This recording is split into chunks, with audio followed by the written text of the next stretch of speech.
Real life Iron Man, risk taker, innovator and one of the most adventurous businessman Ratan Tata जी के बारे में आज हम बात करेंगे और इनके लाइफ के कुछ इंस्पिरेशनल किस्सों के बारे में आज हम जानेंगे। Let's start the journey of world big personality Ratan Tata. बचपन में उनके माता पिता का डिवोर्स हो गया। उसके बाद रतन टाटा अपनी दादी के साथ रहने लगे। बचपन से ही उनकी दादी ने उनको एथिक्स और मोरल का पाठ पढ़ाया, यानी कि कुछ भी हो जाए तुम्हें ऐसा कोई कदम नहीं उठाना है जिसे कि खानदान पर कोई आंच आए, और इसको रतन टाटा आज तक फॉलो करते आ रहे हैं। अपनी स्कूलिंग खत्म करते ही रतन टाटा ने हायर एजुकेशन के लिए अमेरिका के एक कॉर्नेल यूनिवर्सिटी में एडमिशन लिया। ग्रेजुएशन के बाद उन्हें IBM से एक जॉब ऑफर हुआ। IBM उस वक्त दुनिया की सबसे बड़ी कंपनियों में से एक थी। कुछ महीनों तक रतन टाटा ने IBM में जॉब किया, पर उनकी दादी की तबीयत खराब होने के चलते उन्हें इंडिया वापस आना पड़ा। आते ही रतन टाटा टाटा स्टील्स में काम करने लगे, पर यहाँ काम करने में इनका दिल नहीं लगा। जब रतन टाटा ने ये बात जाडी टाटा से कही, तब उन्होंने नेल्को कंपनी को संभालने का काम रतन टाटा को दे दिया। नेल्को इलेक्ट्रॉनिक सेक्टर में काम करती थी, जो कि उस वक्त बहुत लॉस में चल रही थी। नेल्को टेक ओवर करने के बाद कंपनी में हो रही गलतियों को ढूंढने के लिए रतन टाटा ने अपनी कंपनी को एनालाइज करना स्टार्ट कर दिया, और एनालाइज करने के बाद ग्राउंड लेवल से लेकर टॉप लेवल तक उन्होंने चेंज लाया। रतन टाटा के लीडरशिप से कुछ ही सालों में नेल्को के सारे डेब्ट्स क्लियर हो गए और नेल्को फिर से एक प्रॉफिट मेकिंग कंपनी बन गई।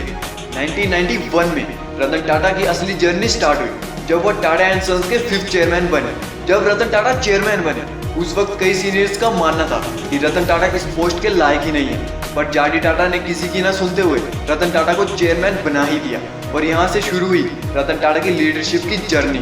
रतन टाटा पहले से ही विजनरी थे और उन्हें अब मौका मिल गया था अपने विजन को इंक्रीमेंट करने का। अपने विजन, डिसीजन और मेहनत के दम पर रतन टाटा ने टाटा सन्स की सभी कंपनियों को प्रॉफिट मेकिंग कंपनी बनाया। रतन टाटा विजनरी होने के साथ साथ मास्टर कम्युनिकेटर भी थे, जिससे कि वो अपने विजन और सही आइडियाज को दूसरों के सामने रख पाते थे।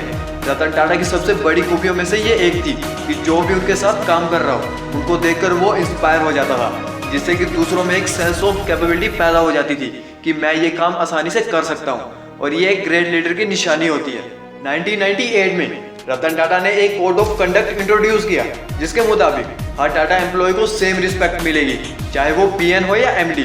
बहुत सारे बड़े पोस्ट पर काम करने वाले लोगों ने कोड ऑफ कंडक्ट को साइन करने से मना कर दिया, लेकिन रतन टाटा ने हार ना मानकर आखिरकार सबसे ये कोड ऑफ कंडक्ट साइन करवा ही लिया।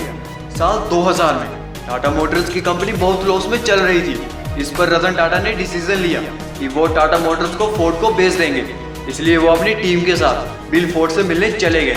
बिल फोर्ड से मिलने के बाद रतन टाटा को उनका बर्ताव पसंद नहीं आया। बिल फोर्ड ने कहा कि ये कंपनी हम खरीद कर आप पर एहसान कर रहे हैं, और रतन टाटा को ये बात चुभ गई।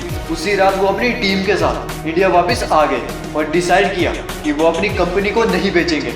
रतन टाटा की एक खासियत है कि वो अपनी मेहनत और विजन को एक कर्म में रखते हैं, जिसकी वजह से उनको कम टाइम में अच्छे रिजल्ट्स मिलते हैं, और यही फॉर्मूला रतन टाटा ने अपनी loss making company Tata Motors पर अप्लाई किया, और कुछ ही सालों में टाटा मोटर्स एक प्रॉफिटेबल कंपनी बन गई।